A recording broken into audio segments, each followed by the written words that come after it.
Hello, my name is Steven. I'm a tubist and a musicologist, and today I will be watching a video of the group Nightwish, and I'm excited about this because many of you have commented that Nightwish should be one of the things that we react to, so I'm very excited about this today. They will be performing Ghost Love Score, so I don't really know what accent or what word is accented. So it's Ghost Love Score or Ghost Love Score or Ghost Love Score. I'm not sure. But anyway, I'm excited about this. So I will give it a listen and offer some comments.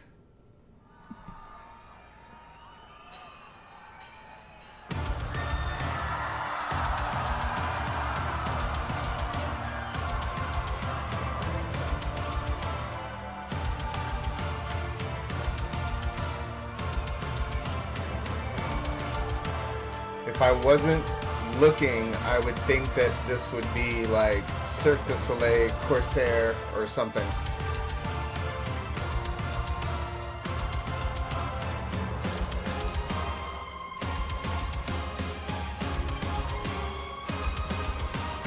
It sounds like the string section is oh, those look like the bones.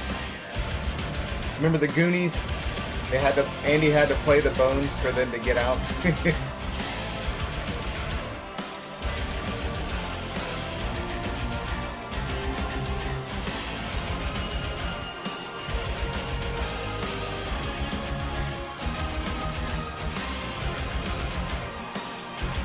So it sounds like symphonic rock. I think they're using all synthesizers though, but they have a lot of synthesizers.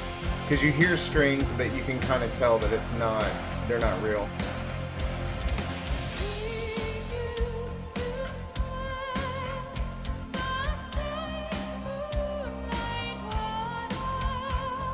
It's so wild. It has a 1970s rock ballad sound to that. Like a little bit heavier, but it's very reminiscent of like Olivia Newton-John with ELO, except for this part.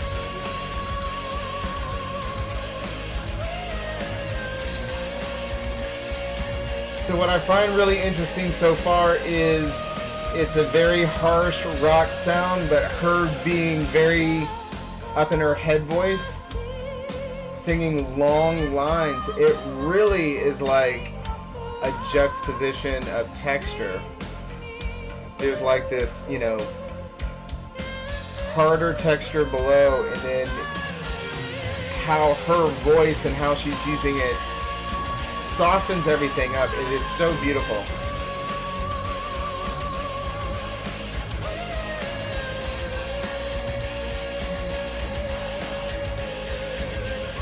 Like this part is very reminiscent of like 80s rock.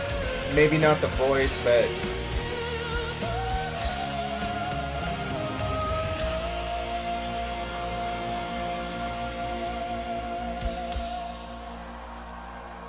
wow, that was nice. Blues seems to be a theme with these types of concerts.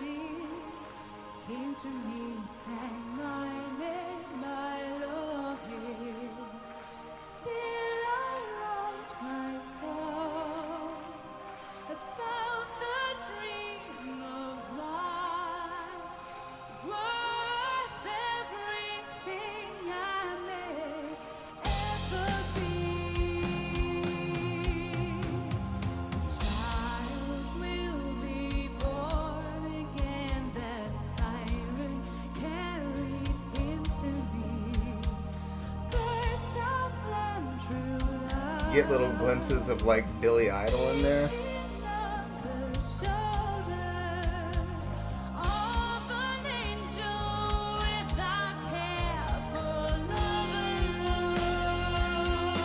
The lyrics are like kind of weird.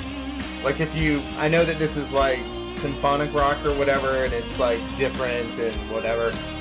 But if you listen to like music from the 80s that is like rock, the lyrics aren't the same. This is very poetic.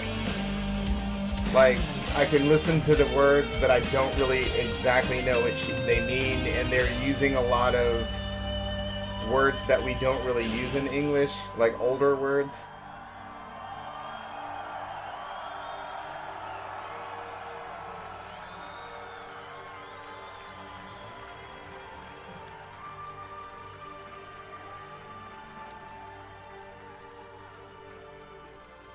These are still synthesizers. So a synthesized orchestra.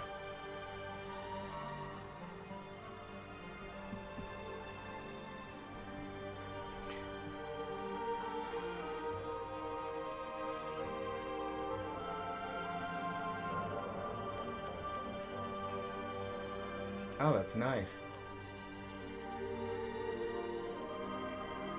Oh, it gives it a like a front to back depth sound is what I'm hearing, and it's, you know, very spiritual. It has resonances of, like, you know,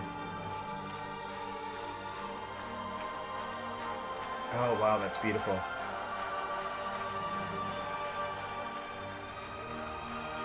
Resonances of the past.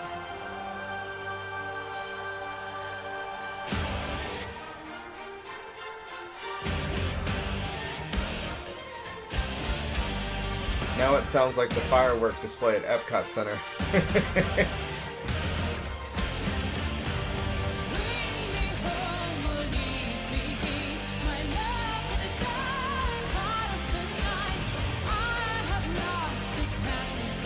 It's interesting. It's like, it's rock, but the melody has like that dance-like folk song quality to it, similar to what we heard in the Epica video. She's like chosen a chest voice. Those are like some classical figures.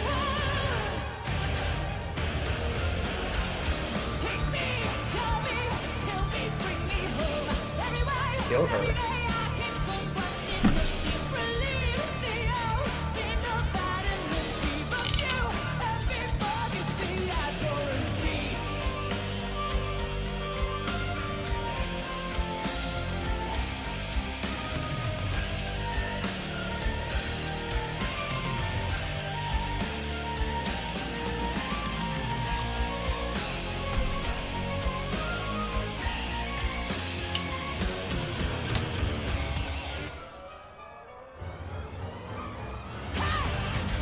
Fire.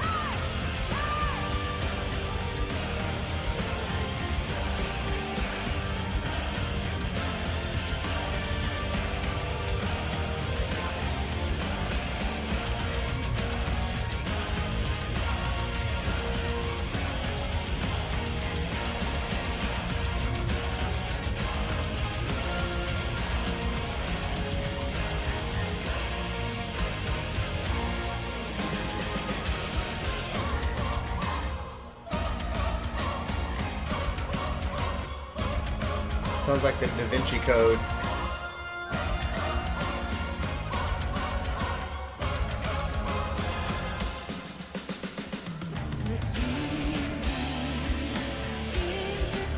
So it's like a whole new section. It's very rhapsodic in the sense that there's not a repeating form structure. It's like we go on to this section, we go to the next section, we go to the next section, we go to the next section.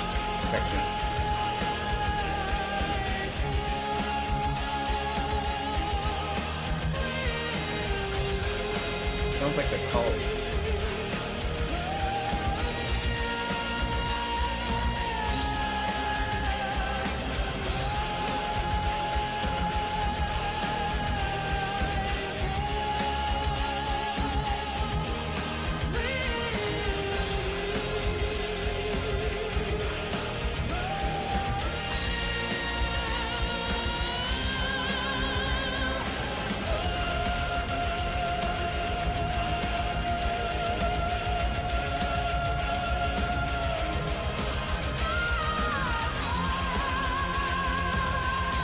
I think if they were to have made the movie Rocky today, when he's like running up the stairs, I think that this is what you would hear.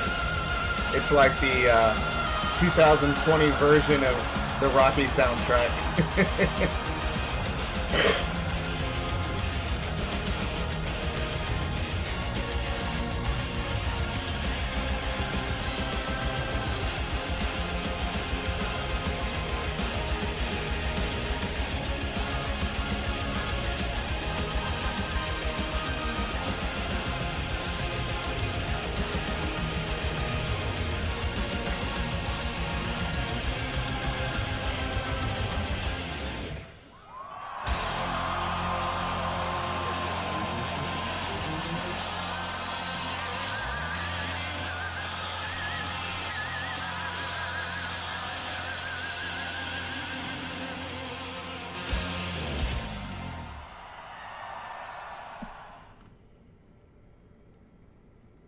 I like that a lot.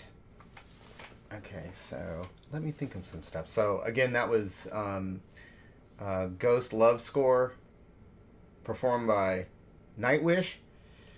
So the thing about this is, number one, generally, I thought it was great. It's very energizing. Like, that's the one thing that I really noticed.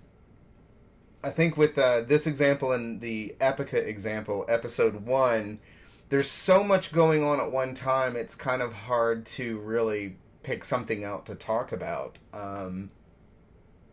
You hear so much of a bunch of different things, and if you notice, I tend to make references to either films, and a lot of that has to do with I study a lot of music and film and television, so that's what triggers those types of reactions from me. But then also it's like there's a band from the 80s and a little bit into the 90s called The Cult, and there were parts that sounded like that a lot. Anyway, one of the things that I really liked about it, what was different, was they didn't use an orchestra. I thought the synthesizers were pretty effective, and probably for this type of setting worked better. And it's not that I'm trying to hate on orchestra, because you know that I think orchestras are magical. I have a feeling that the same thing probably could have happened where the orchestra would have gotten lost. Maybe. I don't know. I'm just pulling this out. One of the things that I recognized was the lyrics. Like, I didn't really pay attention to the lyrics in the Epica example, but in this example, it's really interesting. The lyrics are like so much different than like rock, like from that you would normally hear on the radio, because it's not about, I don't know, it sounds folkloric, almost poetic. There was one part that caught me, so I had to pick up my pen and write it down real quick. But like, take me, cure me, kill me, bring me home. Something about Adam and Eve and forgive the adoring beast or something like that. I couldn't get it all down, but anyway, I thought it was like, okay. So I would have to go and look these lyrics up to kind of see what they're talking about, because I don't know. But anyway, but I also find that very interesting. It's not like the same type of lyric that is just going to sell records that you hear on the Billboard Top 100 all the time. So I really like that aspect of it. I like these guys better than Epica, actually. I would have to listen to this again. I can get a first reaction, but it's like when I'm trying, but it strikes me like I like this performance better, and I don't know why. I think some of it had to do with the fact that there was that lull in the middle, and it had the choir, and I'm assuming that it was a synthesized choir and not a real one, but I think the effect was good. They used the blue, which seems to be very popular with these types of performances. But that, even though that it was synthesized during that like choral part, I almost, like, through my headphones, I got this sense of like the depth in the music from where I'm listening back, you know. It kind of had a mystical, spiritual quality to it, and I really thought that that was effective. And then when she came back in to sing again, she had changed her vocal technique from like a head voice to a more of a chest voice, and I thought that that was really good. It showed her versatility. I need to watch this again. I'm probably going to have more to say or ask about it on a second or third listen. But I thought that this was great. I liked it. I really, really enjoyed it. Keep the suggestions coming in because I need to spend more time with this. So this is a good project. Yay, Bruce! Thank you, Bruce. Okay, I'll see you.